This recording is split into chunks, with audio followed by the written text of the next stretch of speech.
tonight's presentation so it can be shared with others. I have been talking with Mark and trying to get him to North Babylon for a couple years now. Had him lined up for this spring. Unfortunately, we had a little setback to that, but when he shared with me that he was doing video conferencing this year, decided to sign up for that and bring him to you. So I'd like to introduce Mr. Mark Leanweaver. Mark has spent 20 years working in sports as a baseball agent, media relations director, TV and radio broadcaster, author, producer, and coaching convention director. He has spoken at over 65 high schools in the past 3 years and is a frequent guest at athletic directors meetings both statewide and regionally. Mark also is a champion for special needs causes and anti-bullying organizations, donating money from every time that he speaks to those organizations. So without further ado, I'll turn it over to you, Mark, and you can get underway. I certainly appreciate the introduction, Mr. Friesen, and probably more than anything, just a few housekeeping notes as we begin tonight's presentation. This is an interactive educational workshop. In and out in 45 minutes, I'm going to speak very fast. I'm going to cover a ton of material rather, that'll be shared on the screen. All of that material Mr. Friesen has. And as he pointed out, he is recording this presentation. So taking a step back in the acknowledgement of not only your athletic director and Mr. Friesen, but also the North Babylon High School and School District. Look, as he just pointed out, we have tried to put this on the books for a while. I would consider him a bit of a Long Island pioneer because this is just the third presentation via Zoom or webinar that I have done on Long Island, having already spoken at least live and in person pre-COVID at about 30 schools between Nassau and Suffolk County. So I believe that his, initiative to put this together for you tonight speaks volumes of not only who he is, but quite honestly, how he truly has the best interest of your son and daughter at heart, mom and dad. And unfortunately, too often, as parents, we tend to, the coach has it against us. The athletic director doesn't have our back. Who is this person that has an axe to grind? We don't put enough acknowledgement and trust into the individuals that truly take these jobs in the best interest of your kids. And so I always like to remind mom and dad that, and it's the reason I'm here tonight. Now, with that said, I'm going to take a peek and see that we have 10, 12, 15 participants logged on so far. That number might increase. I'll say to this. There are so many people out there that think they have this process figured out. They think they know it all. Their kid's going to get a Division I scholarship. Their kid doesn't need to hear about character or how it matters, not so much in high school, but certainly trying to get into college, then in college, and then, of course, in life. Those individuals, and you know on this Zoom, who those people are that are absent. I don't care about them. I care about the ones that took the time to log in tonight and to participate. And for those of them, or those who have a legitimate excuse, a conflict, that's why we're recording this, because we want to make it available to everyone. So I will tell you personally, a thank you to all of you tonight, a hats off to say, I appreciate you being here. Because I will tell you that as a kid that grew up in Westchester County, grew up in Yorktown, Westchester, Rockland, Putnam, Nassau, Suffolk, Fairfield, Bergen, it's all the same. We all know it. We're all part of that New York City tri-state area. And I don't think there's a whole lot of a big difference between one county versus the other. Not in terms of geography, the way it looks landscape-wise, and certainly academically or even athletically. We are all cut from that proverbial same cloth. I'm one of you. And I'm saying that to probably the parents because we're about the same age, but definitely to those student athletes out there. Why? Because I was you. I was that athletic player, regardless of sport, but baseball was mine, who went on to have the opportunity to play in college. For me, Division II, non-scholarship, Stonehill College. Many of you are probably familiar with that school outside of Boston, but that was me. And I spoke to the small D1s like the Paces, and I spoke to the Division IIIs like East Stroudsburg and Keene State. A lot of those schools will probably sound familiar. Why? Because I'm one of you. But the reality is the process of 25 years ago hasn't changed a whole lot. What has changed is that there is a third-party vendor on every street corner telling you, give me $2,500, give me $5,000, and mom and dad, I guarantee you I'll find a place for your kids to play. The lack of initiative taken by the student athlete and the family to do this process themselves, like 25 years ago we did. This need or urgency to have a private instructor to run off to the next showcase, that's changed. And then this complete absent-mindedness of not rounding out the profile of the student athlete. Yeah, okay, they're a player. Yeah, all right, they're pretty good in the classroom, but what else? Where is the raking the leaves down the street of the elderly couple? Where is the shoveling the driveway that we did for the neighbor? That is gone. And truthfully, even in today's society, I don't think that's enough. Where's the volunteering with the special needs kids? Where's the helping out in the inner city for the less fortunate? Where's the you love animals? How come you're not donating some time to the ASPCA? Because that is what is missing in today's youth. You know what we're trading it for? Fortnite, FIFA, sitting in our basement and making TikTok videos. That's not going to help you get into college. It's certainly not going to help you play at the next level. And mom and dad, it is not rounding out your son or daughter's character. Now, if it sounds like I am yelling at you, let me make something incredibly clear. I am not yelling at any student athlete, but I'm getting on you, mom and dad. And that's going to be a bit of a theme tonight. Some of the things you might like what I have to say, some of the things I might turn you off. But the bottom line is I am here to give you an educational, open-minded workshop that, yes, some of it will be opinion. I'll let you know when it's my opinion, but most of it is fact. And I have statistics to back it up. I have realistic, common sense, real-world examples to prove my points. So that's a little overview of what we'll do tonight. We're going to open up in a minute here, kind of the setting the table, one sheet, the itinerary, if you will, but I want to just at least make this point. And I apologize if I'm a little bit either nasally or groggy, because as a Major League Baseball agent who came from Westchester County and played small Division II non-scholarship baseball, I guess things have turned out pretty good over the last 20 years. I'm a big league agent that lives in Manhattan Beach, California, 500 feet from the sand, which is a lot different than Manhattan Beach, New York. And I say that because I'm proud of what I was able to accomplish. But this process that we're going to talk about tonight has so much to do with that development. And when I can tell you, for those Yankees fans out there, and I'm sure there are many on this call, I represent Jordan Montgomery, who kept you in Game 4. I represent Kyle Higashioka, who a lot of you want to be your starting catcher next year. I represent the flamethrower rookie Nick Nelson, who's going to be in consideration and in talks to be in the starting rotation next year. I'm fortunate to represent those guys. And don't get me wrong, I absolutely love what I do, and I'm so appreciative to have that chance. But here I am on a Thursday night in late October on this call with you because it's a passion project of mine. It's because I know how hard it is to be around these young men and women, albeit I might be around some of the more premier athletes, or dare I say professional athletes out there. But I'll tell you what, the messaging tonight that I give to major league players and their wives, brothers, sisters, moms, dads, whatever, is no different than the messaging that I will talk about this evening for the high school son or daughter, mom and dad. And that's where we really focus on character.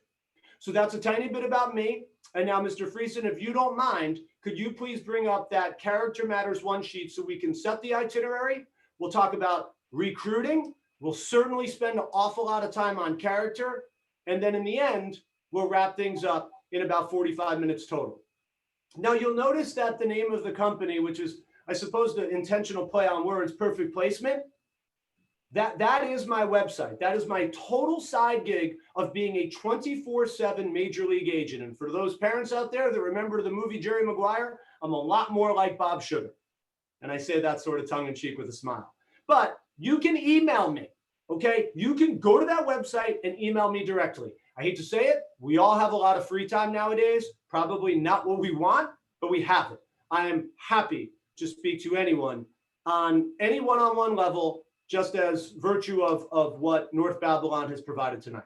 So let's briefly go through this. Character matters, social media, volunteering, anti-bullying, and college athletics. We're going to start with the college athletics. Mr. Friesen already gave you a little overview of me. I'm a big believer that character matters, and I'm going to prove it tonight. I also think that all high school student athletes, in addition to the academics and the athletics, we just said it, you need that third component about contributing in society. You need to have that awareness about the absolute requirement of character, awareness of social media dangers and its consequences, volunteering in the community, leaders in anti-bullying, and that's the one we're going to finish on. And if I say anything tonight, especially if these kids are going to tune me out now and for the next 39 minutes, I'm going to ask you to really be locked in when we get to the part about bullying. And then athletes that participate on their varsity and summer league teams, I believe there is a spot for you in college. I really, truly do. But you really need to identify the right college first, not the right athletic program, but you have to find the right college. And I'll say this. Look, I just mentioned Westchester's not a whole lot different than, let's say, Long Island or Connecticut or even Northern Jersey. Mom and Dad, the likelihood that you are going to pay $100, $150, $200, maybe as much as $250,000 over 4 years for your son or daughter to go off and play at college, you're paying for them to play. I would hope if I were investing that sum of money, that you would look much further beyond some Division III college coach telling you that your kid could be the starting goalie, the starting right wing, the starting point guard, the starting catcher, whatever, in 2 or 3 years.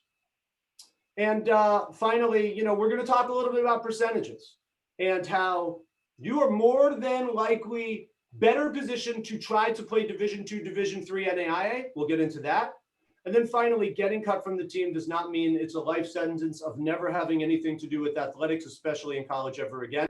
I'm telling you, if you are not good enough because the talent level is too high, you got hurt, you got cut because the coach made a change at the last minute and there's a new sheriff in town and it just didn't work out, you could always knock on the coach's door, offer to volunteer your services. There is not a college program in the country, including at the D1 level, that is going to say no to a kid that is willing to offer their services for free to do whatever that coaching staff asks of them. And that kid will be a part of that program, albeit maybe not as a player, but they will have surrogate parents by default and coaches. They will have immediate friends via teammates. And that too often also gets overlooked. We are trying to set up these young men and women to not necessarily succeed in college and prepare them for college athletics. We are trying to prepare them for life. So there we go. Our table is set. So let's go to a couple of statistics. But in the meantime, Mr. Friesen, if you could just bring up the full screen and I'll talk to everyone here one-on-one. I want everyone to kind of pay attention to these stats. And the reason why is because I'm going to say to this one time. I am not here to dash dreams. I am not here to burst bubbles. I'm not to ruin your life with these stats or trying to give you the factual what is really out there in this process. I'm simply just trying to offer a very direct communication of how this world spins. So let's talk numbers, because if we're athletes, many of us know decisions made on rosters and success, they're based on statistics. So percentage of high school athletes who earn a spot on a men's or women's Division I team.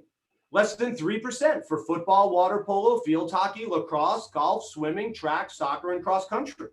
Less than 2% for basketball, softball, and tennis, and less than 1% for basketball, wrestling, and volleyball. Now, if anyone is familiar with Mr. Friesen's background, he is a hockey guy from Canada. Well, hockey players, ice hockey players, have the highest percentage of success at D1. That's 5%. So I suppose that's a feather in the cap for the hockey players. Now, if you were listening very closely, you will have noticed that I said high school athletes who earn a spot. I didn't say get a scholarship. I said earn a spot on the team. I'm talking about the player who is literally the last member of the team at the far end of the bench, the one who is the practice player, who is there to make the starters better, the one who will see no time at all as a freshman or a sophomore, get garbage time as a junior, get a token start as a senior. That is the player I am describing in those 1 to 2 to 3% to play D1.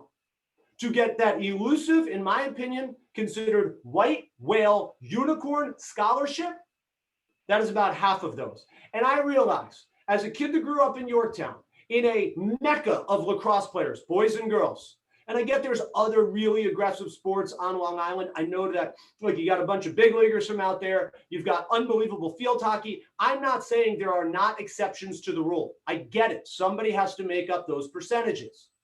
But you would know if you're D1 material. Why? Because every single Division I college coach knows who the Division I talent is. And they will be knocking on your door. They will be showing up at your games. They will be calling you and texting you and emailing you and inviting you to campus as early as your freshman year and as late as your sophomore year. So if you have missed that window, I'm not saying it's impossible, but it is unlikely. And thus, we should be responsibly focusing on A, the school that's really the best fit for us, because mom and dad, you want to talk about scholarship? You're going to be the scholarship to the tune of $100, $150, $200, $250,000 for them to go play at the D2 Stonehills and the D3 Oneontas. These are facts. These are realistic. And this will be the most sobering statistic and probably the last one I'll give you tonight. Of all of those sports I just mentioned, baseball has the highest probability of success. Not because that's the vocation for me. It's because the stats don't lie. Baseball has 130,000 high school seniors playing coast to coast, from the tip of Maine to the very end of Southern California outside of San Diego, 130,000 of them. And 9,800 of them will go on to play at a four-year school. 9,800 of the 130,000. That is 7.5%. And that is Division I and Division II and III and NAIA combined. 7.5% will go from being a high school senior to a freshman at a four-year school in any one of those sports, with 7.5% being the highest likelihood. So you know how I flip that stat? 92.5% of all of the high school seniors playing any sport across this country will not go play in college. And now all of a sudden, scoffing at this notion that D2 is beneath us, D3, we're better than, you might want to reevaluate your priorities in terms of the level of athletic competition there. Because the most challenging, the most remarkable athletic accomplishment that any one of these young men or women will ever have in their entire life will be making the worst Division III team as the worst Division III player in the nation. Because when you go up against a 20 or 21-year-old man or woman adult who is bigger and faster and stronger and smarter than you on the field, as an 18-year-old doe-eyed freshman, that is nothing like anything you have faced before, including if you played varsity as an eighth grader. These are facts. So now that we probably have a little bit of a better understanding of how hard it's going to be to play D2, how hard it's going to be to play D3, how strong those athletes are. You don't have to drive up to Boston. You don't have to go out to Syracuse. You don't have to drive down all the way to Baltimore. You have plenty of colleges in your neighborhood. You've got the Adelphis. You got the Farmingdales. Go watch those athletic programs when COVID lifts, and you could go watch and get eyes on an athletic program and an athlete and how good they are. You're gonna start to reevaluate where you are on that athletic spectrum. And that is why, mom and dad, that investment for these 14, 15, 16-year-old kids who are just like us, who just want to play, we need to have better priorities lined up going into, quite frankly, the recruitment process of ourselves. Now, I said I'm a major league agent, and while I represent 3 Yankees and players on every single team, and I have 75 to 100 clients that I deal with on a daily basis, I'm not the only agent on this Zoom call anymore. In fact, I have many agents on this Zoom call, because for every single student athlete out there, you are now an agent too. And unlike me, who has 75 plus players to represent, you have one. Now, I realize we can't interact. I'm not in your auditorium where I could call on someone, but you can still speak out loud. For all of the kids out there, all of those student athletes, you're sitting with your mom, your dad, your brother, your sister, your buddy, whomever. I need you to answer this question. Who is your client? And I know that there are individuals out there that just said, it's myself. I have to be my own agent. I am my own client, because that is a reality. You are going to have to know your pros. You're going to have to know your cons. You're going to have to know your strengths. You're going to have to know your weaknesses. You're going to have to sit across a human being, a coach, whether it's an assistant coach or a head coach, after you tour a campus, and you're going to have to look them in the eye, and you are going to have to talk about, why you are a fit for their program, why you want to go to that college, what you do well off the field. It's not going to be about all of your on-field accolades. It's not. And that is going to be your first real job interview. And when I can tell you, if there's anything that's a sure thing on this call tonight, if you are not prepared for that type of meeting, if you are not buttoned up to represent your client, you're not going to make the team in that meeting with that coach, but you can get cut from that team before you leave that office. This is not running off to the showcase. This is not spending money on private instructors. And this is not what anyone else out there is talking about. So let's get into it. All right, Mr. Friesen, can you bring up the sheet that says voicemail? Now, while he's doing that, I'm going to quickly glance through what I used to spend a lot more time on. And the reason I stopped doing that was you have guidance counselors. Okay, now I don't know how the Zoom world is working and how things are in New York, albeit I'm from there, and I'm in a very locked down COVID California. But I understand the situation in New York is pretty similar. You have to use your guidance counselors, all right, as resources. They are not the enemy, and they are also not equipped to be, you walk into the office, you call the office, you email the office and say, where's my kid going to college? No way. I'm going to give you a couple of very simple, I'll phrase it this way. I don't have a master's degree in guidance counseling. I don't have an advanced athletic administration degree and a master's degree in science like Mr. Friesen does, but I do have a PhD. A lot of you probably don't realize that. My PhD is in common sense. And that is what we are discussing here. Because when you say to your son or daughter, do you want to go to a big school or a small school? How about we ask, do you want to go to a school that's going to have 100+ students in more of a lecture auditorium with a professor who's going to be talking faster than me for 65 minutes when these kids are used to 43-minute algebra that they're going to text their way through? So the learning environment and that jump from high school to college in itself is going to be a challenge and something they're not prepared for. So do they want to be in that class with 100, 125 students in a lecture hall? Or do they want to be something a little more intimate, 25, 30, 40, 45 students? Now, I know where I'm from. You know where you live. I have yet to have, in 65+ presentations in person or via Zoom, I've yet to have too many kids say, I want the big school, I want the huge lecture hall. They oftentimes say, I want the smaller class size. Boom, we're looking for schools under 6,000 students. One box is checked. Easy to do that with your guidance counselor. How about how far from home? Is it 2 hours? Is it 3 hours? Is it 4 hours? They've been to Baltimore. They've been to Philly. They've been to Syracuse. They've been to Albany. They've been to Boston. They've been to Upper New England, to New Hampshire and Vermont. We know that. Is it, hey, I remember that trip to the Liberty Bell. I remember that drive. That's probably the appropriate distance. Is it nobody brought chargers for their iPhones and the battery's about to die after 3 hours? And so that's where I max out and tap out and say, let's get out of the car wherever we are. I mean, that's up to you to have a discussion as a family, but generally for where you are in Long Island, it's about 3 hours. And you know what? 6,000 within 3 hours gives you dozens of schools to choose from, whether you choose to go north, whether you choose to go west, or whether you choose to go south. Then, of course, we get into the academics, right? Well, what do we want to study? Nobody's declaring a major at 15, 16, 17 years old. In fact, you're probably not declaring it until 19 or 20. So when your son or daughter, mom and dad, says, I want to be a doctor, I hope they are my doctor one day.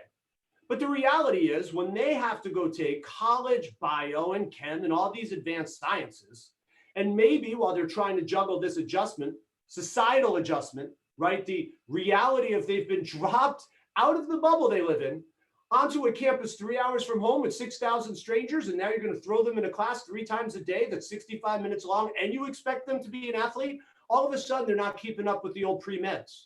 And they come home Thanksgiving weekend, they say to you, you know what? I think I want to change my major. And if you went to the best pre-med school, because that's the best pre-med school, and there's not a lot of range for making an audible or calling an audible and making an adjustment, you're in trouble and you're looking at a transfer situation. And you know who that's on? That's on mom and dad. Because you could have seen if they had bio and chem or physics or whatever else is out there in the sciences that they do well in at the high school level. Math, social studies, English, whatever. So many liberal arts colleges that are 6,000 or less within 3 hours are going to have literally 5, 10, 15, 20 majors out there, and many of them are going to match up to your son or daughter's likeness. Extracurriculars. This one always gets overlooked. Your kid loves to ski and snowboard, right? Mom and dad, you have been going on these trips, flying down mountains on skis and snowboards for, who knows, since they were 5 years old. That is part of their DNA. They love it. That is their escape. Well, I'll tell you what, if you remember college, you are going to fail tests. You are going to get brokenhearted. You are going to have the worst game of your life. And hopefully it doesn't happen all on the same day, but it's going to happen. And you're going to need a release. And you're going to run off to that mountain. And you're going to need to just jump on that snowboard and clear your mind. And you can make that choice at a school that is 40 minutes away from that mountain, or you can make that choice at a school that's 4 hours away from that mountain. And when that kid gets in the car, mom and dad, I hate to say, but so much of this presentation is geared toward your open-mindedness opposed to where is the next showcase and can we play D1? When your son or daughter gets in that car with 1 or 2 or 3 or 4 of those 6,000 strangers that you've never met to drive at 18 years old, and I mean, the ink isn't even dry on the license, and they're going to take that 4-hour trip instead of 40 minutes, they are going on that journey with or without your permission. Those are facts. We know it. So I'm a big believer that the extracurricular component matters. So now we know what we're looking for. We're looking for a school with less than 6,000 that's within 3 hours that has sciences, bio and chemistry and physics, and is going to be in the more like upper either New England or upstate New York or even parts of Pennsylvania where there's some mountains. And there's so many schools to choose from. And those are D2s and D3s. You know, the same D2, D3s, mom and dad, 100, 150, 200, $250,000 that you're writing checks on. So because I'm speaking to a group of agents, no longer just student athletes, this is their job. And I'll repeat that. This is their job. This is the job of the agent, not mom and dad, not the coach, not the athletic director, not the third-party company that you just wasted $3,000 on. Because you know what they're going to do? They're going to find an opportunity for you. They'll do their job. I'm not putting that in question. They're going to call you all excited and say, I found a college for you. Great. Where are we playing? Well, it's actually Buffalo State. 20,000 plus undergrad, 9 hours away. Oh, that's funny because that doesn't fit my under 6,000 within 3 hours. Well, you hired me to find you a school to play at. I did. Buyer beware. No refunds. That's going to happen. And so we could have done this entire process ourselves. We are able to identify what we want and are going to invest in. And here's the news flash. Mom and dad, for all of those student athletes out there, pay attention to this. You can go to any college that you get yourself into, and your parents can pay for it. You think that me being an agent and the ticket prices are high and the hot dogs are overpriced, that's the business of sport? The business of sport? That's at the college athletics level. And it's not just the D1 Alabama, South Carolina's, USC's. This is D2, D3, NAIA2, because you are paying to play. So now that we know what we want, we need to leave this voicemail. And you can either spend $30 on the collegiate directories of the world, or you could just Google baseball coach Stonehill College email. And you know what's going to come up right away? Pat Bowen's info and his phone number and probably the staff and the staff's email and the staff's phone number. And we're going to leave this type of voicemail. I'll use me. Hey, Mr. Friesen, if you could just scroll as we go. Ready? Hi, Coach Bowen. This is Mark Lineweaver, and I'm a junior at Yorktown High School in Yorktown, New York. I'm calling to introduce myself because I'm very interested in Stonehill College, and I plan to visit the campus with my family on November 17th. I'm definitely interested in the communications program and obviously playing for your baseball program as well. I'm the starting catcher on the varsity high school and summer league travel teams, and I have a 3.1 GPA and a 1080 on my SATs. In addition to being an athlete, I'm a member of the Unified Special Olympics, and I volunteer my time in the community with that organization. I appreciate that you are super busy with your team, but I did want to reach out and directly let you know my sincere interest in Stonehill College and meeting you personally when I come up to visit that campus. My name is, my cell phone number is, thanks, Coach. I look forward to hearing from you. Now, For the parents out there, if you were going to go buy a car, let's say it's going to be a luxury car because we're talking big numbers, we're talking major dollars in college. You're going to go buy a $100,000 car. Doesn't matter if it's a Beamer, doesn't matter if it's a Mercedes, a Range Rover, a Lexus, whatever. It's going to be the souped up, really nice, expensive car. You're not walking into that showroom and saying, hey, sport, toss me the keys. I'm going to take this baby for a test drive. No, they're going to say, sit down. Let me run your credit. Let me check your license. I have to pre-qualify you before I hand you these keys. That's a fact. So is what we just did. We pre-qualified ourselves to those colleges that we've identified 6,000, 3 hours, sciences in the mountains. We've pre-qualified ourselves. We've earned the right for this coach to take us seriously, to call us back. And they will. They will. All right, Mr. Friesen, can we go to the email? I'm not going to spend a ton of time on this because it sounds and looks so much like that voicemail. But when you send an email to that D2, D3 coach, okay, and notice I am intentionally leaving out Division I because you are wasting your time by reaching out to Division I. They would be reaching out to you. And I'm not talking about, hey, here's an email. It's $500 to come to our camp at UConn. That is a scam that helps their athletic program function and offset costs. I'm talking about a legit recruiting meeting, and you would know it as a freshman or a sophomore. And because I made the point about lacrosse earlier, I get it. Field hockey, even baseball, basketball, there's an occasional between 1% to 3%. The highest percentage, as you know, is lacrosse. And even if it's at 15%, what's going on with the other 85% of the players? They're going to be in this conversation. So the subject line is going to be my voicemail and my name and my high school and my graduation year.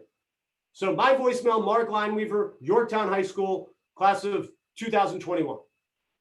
This is the type of email we are going to leave. If you notice, and we're not going to go through it, it looks so much like our voicemail. We are just replicating it. Why? Because we are going to call and we are going to email and we're going to call the head coach and the associate head coach and the assistant coach and the graduate assistant coach. And when they don't call back and they don't email back, we're going to do it again. Why? Because the squeaky wheel gets the grease and we are trying to buy our opportunity to play and go to that college. We haven't applied yet. We haven't even seen the campus. We don't even know if we like to coach or can play at that program. But the buying process and that sales recruitment process has to start somewhere.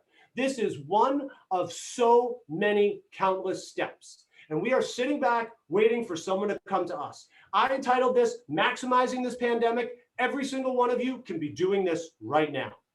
And at some point, because your dollars and cents will play at that school and your academics are going to get you potentially into that school, they are eventually going to engage. And when they do, they are going to ask you, do you have a video? Can you send me some material? And when I might tell you, this one's personal opinion, right? This is just my belief. You don't have to go spend $750 or $1,000 on some fancy edited set to jazzy music with these gnarly graphics to get their attention of the behind the back shot through the legs, off the post, into the net. Whoa, wasn't that the best? We submitted it to Sports Center. These coaches, they're teachers. These teachers want to see practice. You're going to always spend more time on a practice field than you ever will as a game player on a field, as a actual in the game playing type of everyday, whatever the position, you set the record for most games played in the history of the school. You're always going to practice more than you play. Go in the backyard, grab someone. Sometimes you don't even need it. You can post the iPad or the iPhone or the computer. You could take the video yourself. And instead of guessing what these coaches want to see, how about you ask them once you get this correspondence going? Oh, sure, you're coming up on the 17th. That's great. We'd love to talk to you before or after practice. You know, in the meantime, can you send me a video? Absolutely. Coach, what would you like to see? Well, I'd like to see you work on X or Y or Z. Can you send me that video? Sure. 30, 50, 70, 90 seconds worth of material. Boom, email to them in real time. Now you're corresponding with them. Now you're gaining their interest. Now you're recruiting yourself at a college that's on your list that you want to go to. That is the difference of what I'm talking about, what I am encouraging, what so many athletic directors, so many coaches, so many people that are in the world around you every day truly believe as well. But for some reason, their opinions fall on deaf ears because it ain't D1. It's not all the razzle dazzle. And you know what happens? You run into the kid who had it all figured out, the people that aren't on this call. You see them at the CVS or the Stop and Shop or whatever on that same Thanksgiving. after they've graduated. Hey, what's going on? Are you playing in college? No, it didn't work out. Bad body language. Everyone else's fault. Everything's an excuse. Thinking about transferring. That is absurd. Because you had so much time in this process to button up your game plan. You had so much time to execute what your goal was. But instead, we just waited for white whale unicorns. And I believe that's on mom and dad. I do. I really believe that's on mom and dad. So I'll make this point. The biggest enemy in this process for everyone is time. You are always going to run out on time. Okay, you could waste your time because the coach at Buffalo State invited you up because they saw you and they liked you and they said, hey, we'd love to come talk to you. The XYZ company that you hired told us about you. We watched your video. We like you. Yeah, but you're 20,000. That's 9 hours away. That is a waste of time. That is not a good use of productive, hey, how do we get to the next school and actually fill what we want? I hope and think that everyone sees the point I'm drawing to. All right, so let's go to the questions now. And actually, can you go full screen? Can you go full screen for a minute there, Mr. Friesen, and then we'll go to the questions. I want to point this out as well.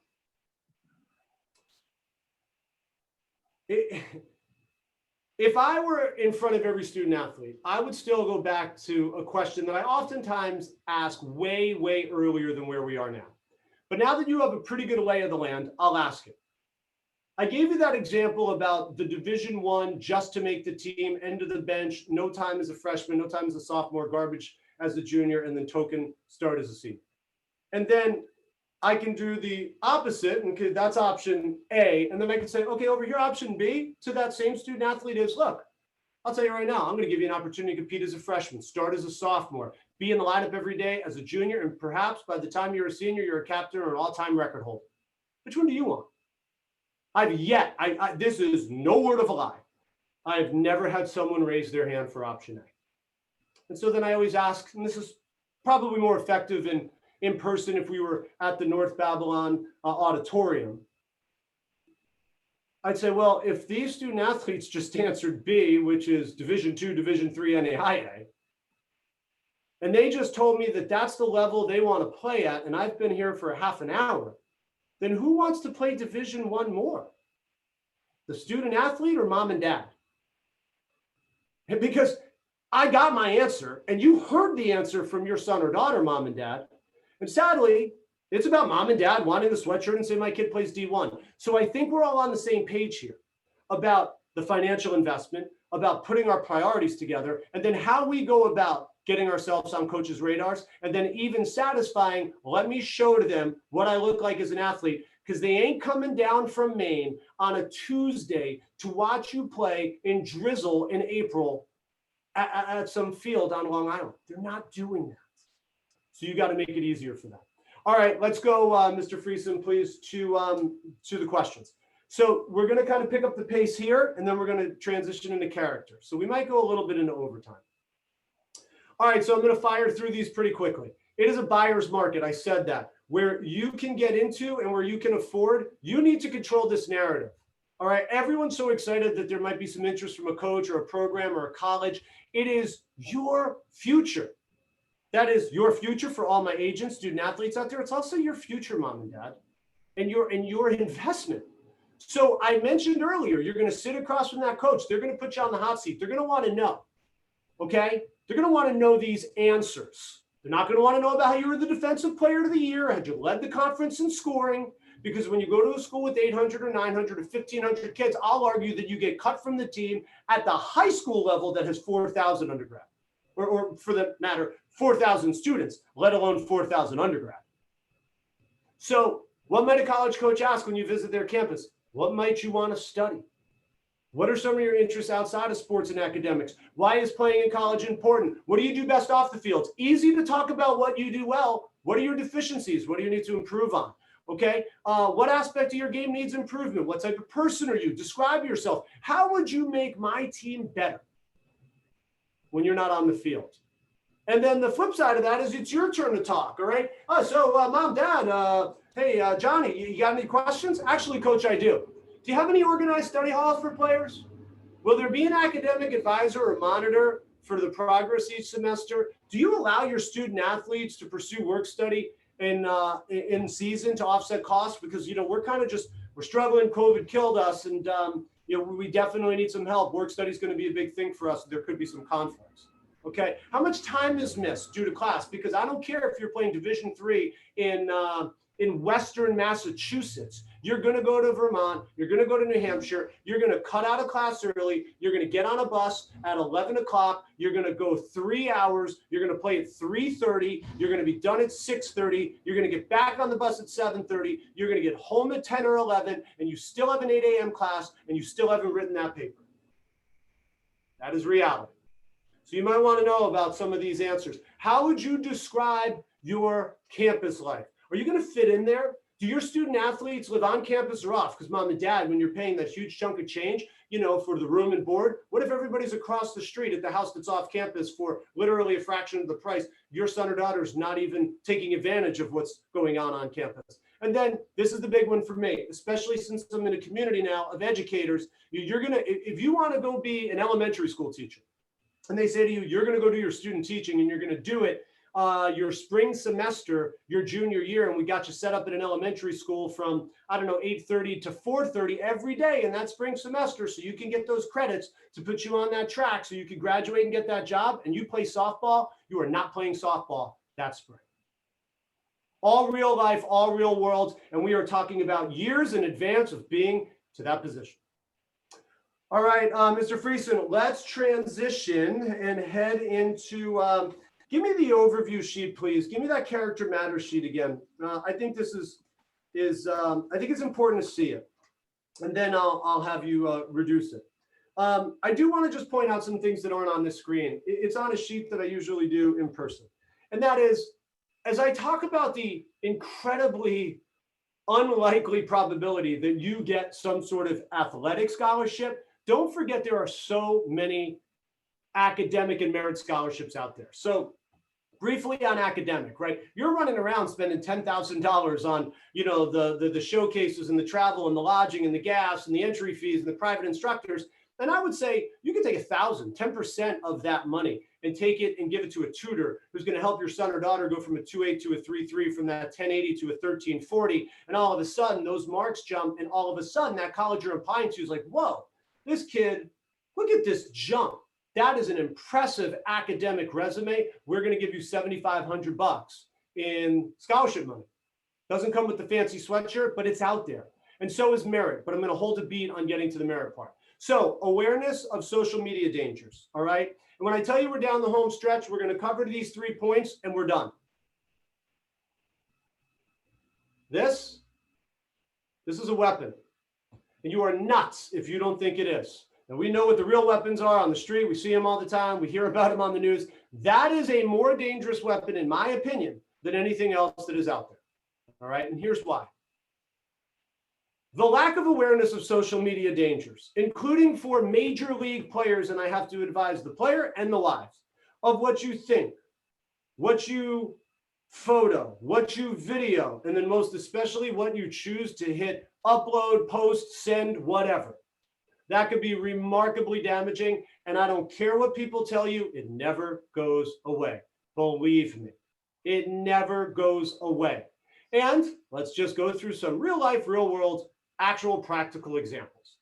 So whether you're talking about your TikToks, your social media platforms like Facebook, or I don't know, you've got what? Instagram, and you've got Twitter, and you've got, I don't know, Snapchat, like whatever's out there now, okay? They're all the same. But the bottom line is when, I don't know, a bunch of kids are listening to some rap music and they decide to quote Nipsey Hussle or Kendrick Lamar or Post Malone, and they decide to use the N-word in that quote because that's their favorite rap artist, and they're not the racist, but they're just quoting the artist. Let me make something very clear. They're the racist, because no one is going to think, accept, believe that that N-word used on that tweet or that forum was meant to interpret as any other way. So now you use the N-word, you're a racist, and that's not going away.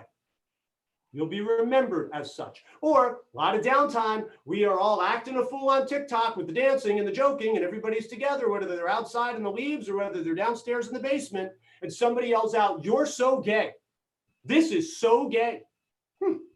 I know you are not referencing the good old jolly happy time you're having. You know exactly what you mean. And you have Major League, NFL, Hall of Fame worthy broadcasters like Tom Brenneman, who didn't even know his microphone was on and thought he was in commercial, who has had 25 years of unbelievable good standing on national television, get fired like that. And he didn't lose his job. He probably lost his entire career based on one word. That is someone at the highest level.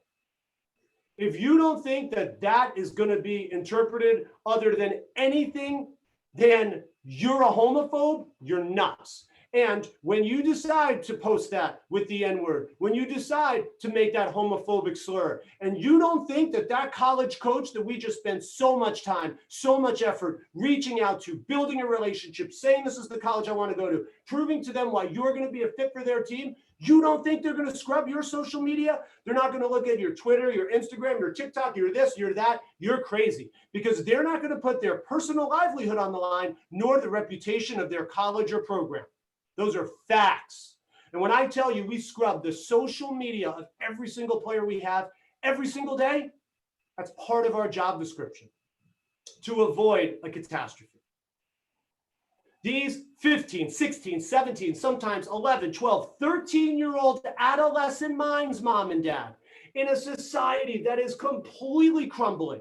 I don't care if it's about the election, or if it's about racial circumstances or police or whatever. We know where we are, and everyone's got an opinion. But boy, this weapon can do more damage than so many others. This one is the one that resonates, I think, the most for me and hopefully for you. You know, boys will be boys. Oh, mean girls will be mean girls. Oh, they're just being kids. Okay. Well, you know, you're walking down the hallway by the gym lockers, and a couple of girls see the boy getting dressed for gym class, and he's in his underwear, and they snap a pic. And I'm not saying that they have to go launch it on Instagram. I'm saying they're going to put it on a group thread with 5 or 6 girls, and it then possibly spreads like wildfire. I don't care if it goes to 2 kids, but they send that picture of that kid in his underwear. Or to the boys who see the girl with the locker room door this open, who's putting on her jersey over her sports bra, boom, pic, send it out. Well, let me tell you what you just did with that. You know, the boys being boys and mean girls being mean girls, kids being kids. When you get a knock on your door, and this is for my student athlete agents, it's not going to come from the principal. It's not going to come from the athletic director, and it's definitely not going to come from mom and dad. It's going to come from the police. And it's going to come from the police because that picture that you took and disseminated, that's child pornography. And you know what child pornography leads to when you get that free ride down to the police station? Even though you didn't have anything to do with it, you just happened to be on the thread. Well, you know what? You just happened to be guilty by association because you didn't do anything about it. And that child pornography graduates to child sex offender. You're now a registered sex offender. Congratulations. That'll do well in your next step to going to college, playing in college, getting a job, trying to move into a community. That is never going away. All because we wanted to have a little fun with a picture of the kid in his underwear. Facts. And the reason why I can say, I can look at this camera and say it so convincingly is because if you think I'm making any of this up, try me. Google any of these types of keywords. Take a look, do a little research on that Google web engine, and I will promise you, you will find athletic programs coast to coast that have been decimated at the high school level based on this type of behavior and this type of irresponsibility with this weapon. The dangers of social media and its consequences, and mom and dad, you got to be better sheriffs, because I know you don't think it's going on under your nose and in your house. All right, volunteering in the community. This one I'll be a little faster on, so I have better time for the leaders in anti-bullying. Look, it's a lost art, man. You just don't see it anymore. Where are these kids spending their time? Playing Fortnite, playing FIFA, whatever the hot video game is, making TikTok videos. Are they out in the community? Are they contributing? You got 5 animals, you got 1 dog. Why not the ASPCA? You live in a town that's pretty fortunate. There are some towns not far from you that are less fortunate. And those kids, they have athletic programs too. They need help to referee, to, chalk the fields, to help raise money so they can buy uniforms and equipment that's decent. Volunteer. For me, the best one, the easiest one, special needs. Why? Because there are special needs athletic affiliations in every community. Your high school probably has one with Unified of Special Olympics New York. The one common denominator about special needs is that those children didn't choose to be special needs. That was not a choice of theirs. And so they love sports too. And oftentimes they love the same sport that you play. And they have leagues and they have programs where they don't need the $2,500 pity check from mom and dad that they'll use as a tax write-off. They need able-bodied volunteers, mom and dad, like your son or daughter. For all of those agents, they need you to go referee, to coach, to do the scorebook, to do whatever. They need you to help out and contribute. I don't care if it's for 3 hours every other Saturday, and then maybe 1 or 2 hours a week, Monday through Friday. You're doing 10 hours a month over the course of 6, 8, 10 months, and you're putting that on a college application. That not only is going to jump off of the chart, it's going to show how selfless and how good of a human being you are. But guess what? It also results, mom and dad, in some sort of merit scholarship, and your kid just got another $10,000 and has already earned $17,500 in scholarships, which is more than what Jordan Montgomery got as a Division I player at South Carolina when he was a member of a national championship team. These are facts. So, to volunteer in the community and be selfless, to have the awareness of the bullying, the social media, those kinds of things, it all leads into this last point regarding bullying. I kind of jumped the gun there because what I didn't tie in any one of those examples on the social medias, and if you could transition now, please, Mr. Friesen, we're down the home stretch. We're 3 minutes out. What I didn't tie in was the fact that times have changed. So if you could bring up the photos, Mr. Friesen, I will introduce these pictures by saying, back in the day, bullying may have existed on the school bus and down the hallway or on the playground. And then when the bell rang and everybody went home, student athletes, kids, whatever, they got a break from bullying. They got to be around their house, their parents, their friends. They got to do the things that they liked, and it just went away. They got a break until sadly the next day. It existed and it was tough, but it's not like today. Why? Because of everything I just mentioned on this. Your TikToks, your social media platforms, your Facebooks, those kids that are getting bullied, they get home, there's no break. It exacerbates. It's worse. They go home and that problem gets worse. And when I am in person and I say to every student athlete that would be in front of me right now, I'd say, listen, I want you to describe this kid for me. I want you to tell me what would be said of him if he was walking down the hall. I'm not saying you'd say it, but what about the person, the girl 3 lockers down, the smart aleck player on your team? What would they say? How would they describe him? And I hear fat, dork, geek, loser, unathletic, 4 eyes. I hear all of it. You know who else hears it? The kid that walks that hallway, boy or girl. They hear it every day. They hear it at high schools. They hear it at middle schools. They hear it at elementary schools. And it is not making fun. It is not teasing. It's bullying.